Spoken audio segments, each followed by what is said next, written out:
Hi friends, welcome back to Harshita vlog.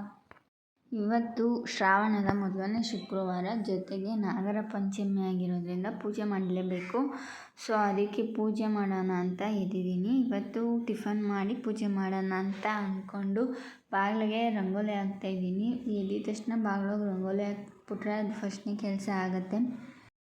ಇವತ್ತಿನ ಟಿಫನ್ಗೆ ದೋಸೆ ಮಾಡೋಣ ಅಂತ ಹೇಳಿ ನೆನ್ನೆ ವ್ಲಾಗಲ್ಲಿ ತೋರಿಸ್ದಂಗೆ ದೋಸೆ ಹಿಟ್ಟು ಜೊತೆಗೆ ಹುಳಿಕಾಳನ್ನ ನೆನೆಸಿ ಮೊಳಕೆ ಎಲ್ಲ ಬಂದಿತ್ತು. ಅದು ಬಟಾಣಿ ಕೂಡ ನೆಂದಿತ್ತು.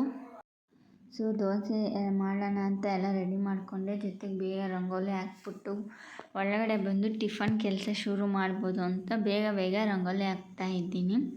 ಡೈಲಿ ಬೇಗ ಇದು ರಂಗೋಲಿ ಹಾಕೋದ್ರಿಂದ ನಮಗೇನೆ ಮೈಂಡ್ ಫ್ರೆಶ್ ಅನಿಸುತ್ತೆ. ಜೊತೆಗೆ ಎಕ್ಸಸೈಸ್ ಕೂಡ ಆಗುತ್ತೆ. ಸೊ ರಂಗೋಲಿ ಎಲ್ಲ ಹಾಕ್ತಾ ಇದ್ದೀನಿ.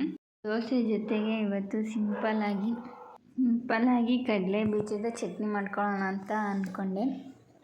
ಬೇಗನೂ ಆಗುತ್ತೆ, ಕ್ವಿಕ್ಕಾಗಿ ಟೇಸ್ಟಿಯಾಗಿರುತ್ತೆ ಅಂತ ಹೇಳಿ ಕಾಂಬಿನೇಷನ್ ಕೂಡ ಚೆನ್ನಾಗಿರುತ್ತೆ. ಸೊ ದೋಸೆನೆಲ್ಲ ಬೇಗ ಹಾಕ್ಕೊಡ್ತಾಯಿದ್ದೀನಿ. ನಾನು ಹಾಕ್ಕೊಂಡು ತಿಂದು ಅವ್ರಿಗೂ ಹಾಕ್ಕೊಟ್ಟಾದಮೇಲೆ ಪೂಜೆಗೆಲ್ಲ ರೆಡಿ ಮಾಡಿಕೊಂಡೆ. ಶುಕ್ರವಾರ ಪೂಜೆ ಮಾಡಿದ್ದೀನಿ. ಆ ಗಂಧದ ಕಡ್ಡಿ ವೈಬ್ಸ್ ಮತ್ತು ಪಾಸಿಟಿವ್ ವೈಬ್ಸ್, ಅದರಲ್ಲಿ ಗಂಧದ ಕಡ್ಡಿ ಸ್ಮೆಲ್ಲೆಲ್ಲ ತುಂಬಾ ಪಾಸಿಟಿವ್ ವೈಬ್ಸ್ ಕೊಡುತ್ತೆ.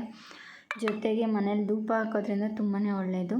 ಮೊಳಕೆ ಕಾಳು ತುಂಬ ಚೆನ್ನಾಗಿ ಬಂದಿತ್ತು ಮೊಳಕೆ ಎಲ್ಲ. ಸೊ ಸಾಂಬಾರು ಮಾಡೋಣ ಅಂತೇಳಿ ಮಸಾಲೆಗೆ ರೆಡಿ ಮಾಡ್ಕೊತಾ ಇದ್ದೀನಿ. ಏನಿಲ್ಲ, ಬಾಣಲಿಗೆ ಸ್ವಲ್ಪ ಎಣ್ಣೆ ಹಾಕ್ಕೊಂಡು ಈರುಳ್ಳಿ, ಶುಂಠಿ, ಬೆಳ್ಳುಳ್ಳಿ, ಅರ್ಧ ಇಂಚು ಚಕ್ಕೆ, ಲವಂಗ ಎಲ್ಲನೂ ಹಾಕಿ ನೀಟಾಗಿ ಮಿಕ್ಸ್ ಮಾಡಬೇಕು. ಜೊತೆಗೆ ಗಸಗಸೆನೇ ಹಾಕ್ಕೊಂಡು ನೀಟಾಗಿ ಫ್ರೈ ಮಾಡ್ತಾಯಿದ್ದೀನಿ. ಅದ್ರ ಜೊತೆಗೆ ಒಂದು ಹಾಫ್ ಟೊಮೊಟೊ ಹಾಕಿ ನೀಟಾಗಿ ಫ್ರೈ ಮಾಡಿ ಟೊಮೊಟೊ ಮೆತ್ತೆ ಆಗೋವರೆಗೂ ನೀಟಾಗಿ ಬೇಯಿಸಬೇಕು.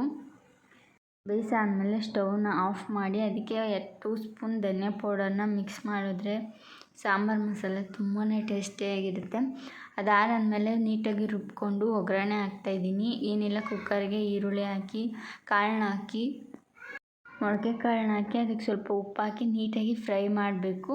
ನೀರೇನಾದರೂ ಇದ್ದರೆ ಸುಂಡೋವರೆಗೂ ನೀಟಾಗಿ ಫ್ರೈ ಮಾಡಿ ಅದಕ್ಕೆ ನಾವು ರುಬ್ಬಿಟ್ಕೊಂಡಿರೋಂಥ ಮಸಾಲಾನ ಹಾಕಿ ಎಷ್ಟು ಬೇಕೋ ಅಷ್ಟು ನೀರನ್ನ ಆ್ಯಡ್ ಮಾಡಬೇಕು. ನಾನು ಮಸಾಲೆಗೆ ಇಲ್ಲಿ ಖಾರದ ಪುಡಿ, ಸ್ವಲ್ಪ ತೆಂಗಿನ ತುರಿ ಹಾಕಿ ರುಬ್ಕೊಂಡಿದ್ದೀನಿ.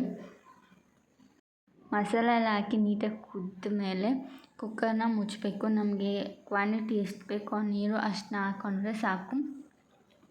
ಸಾಂಬಾರಂತೂ ತುಂಬ ಟೇಸ್ಟಿಯಾಗಿ ಬಂದಿತ್ತು. ನೀವು ಮಸ್ಟ್ ಟ್ರೈ ಮಾಡ್ಬೋದು. ತುಂಬಾ ಚೆನ್ನಾಗಿತ್ತು ಸಾಂಬಾರು, ಟೇಸ್ಟಿಯಾಗಿ ಬಂದಿತ್ತು. ಟೈಮ್ ಕೂಡ ಆಗಿತ್ತು. ಇವತ್ತಿನ ಸ್ನ್ಯಾಕ್ಸ್ಗೆ ನಾನು ಹೆಸರು ಬೇಳೆ ಮಾಡಿದ್ದೆ.